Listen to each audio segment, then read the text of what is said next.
अस्सलामुअलैकुम या अली मदद दोस्तों की आयो उम्मीद तो खुश हो ठीक ठाक चाक चंगा भला होंदो मां आया फरजंद मलिक खजू ऐं खजू ऑफिशियल ता वना मुखातिब आहियां सोप सीरियल दोलाब जे असां साइड ते बीठा आहियूं जंहिंजो वाइंड अप जो शेड्यूल हले थो पियो ऐं निसार शाह बादशाह खैर सां रिकॉर्डिंग पूरी कई आहे थी सो अचो तव्हां कचहरी करायूं अचु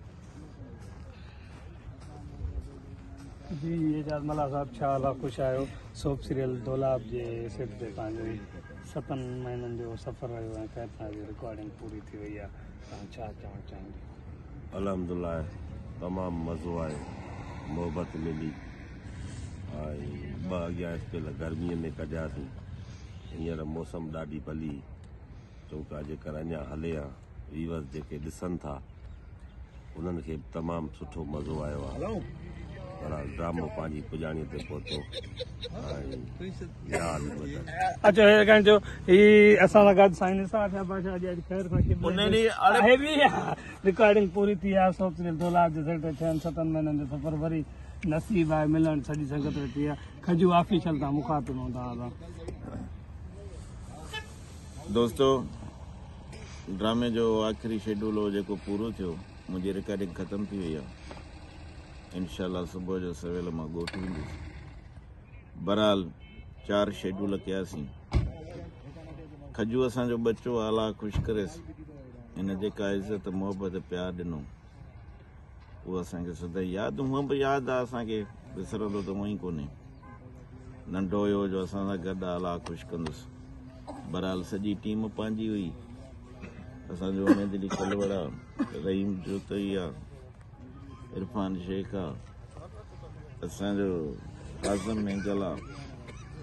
ॿिया बि सभु दोस्त आहियूं कैमरामैन हे हो सभु जेके बि आहियूं पंहिंजा पाण में इम्तियाज़ बोज़दार आहे एजाज़ मलाव आहे नुहाणी आहे सभु पंहिंजा पाण में हूं असांजो उहे बि आशिक़ वेठो आहे भाऊ उहो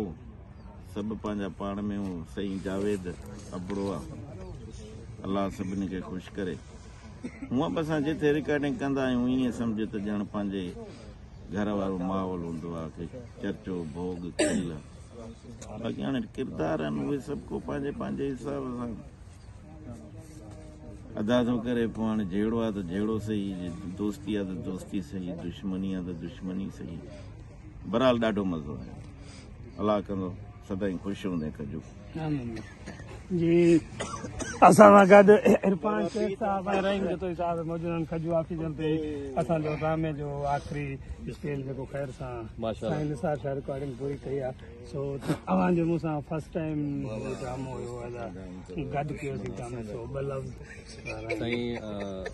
अल्हम्दुलिल्लाह हीउ सफ़र जेको 7 महीननि जो हुयो अञा असांजी रिकॉर्डिंग त हले थी पई इंशाल्लाह 2-3 ॾींहंनि जी आहे काफ़ी मज़ो आयो खजू सां कमु करे हींअर कुझु महिमान आया आहिनि वरी वॾा निकिरी विया सो सुठो एक्सपीरियंस हुयो हिते असां गर्मियूं बि हद खां वधीक ॾिठियूंसीं सीउ बि हद खां वधीक ॾिसूं था पिया सुठी स्टोरी हुई साईं वारी ॻाल्हि हलिया थी पई जेके कैरेक्टर हुया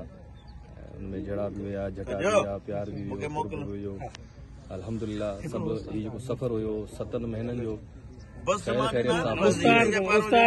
काफ़ी मज़ो आयो अल्हम्दुलिल्लाह सॼी संगत बि गॾु हुई सॼी कास्ट हुई रहीम जोतई साईं निसार शाह उमेद अली भाई एज़म मेंगल ॿी जेकी बि कास्ट असांखे भाउ खजू मलिक फरजंद साहब उर्फ खजू जो प्यार न विसरंदो ॾाढो मज़ो आयो ऐं ॾाढे सीनियर सुठे अदाकारण सां असांखे कमु करण सां कुझु सिखिया मिलियो इहे सभु खजू जूं महिनतियूं आहिनि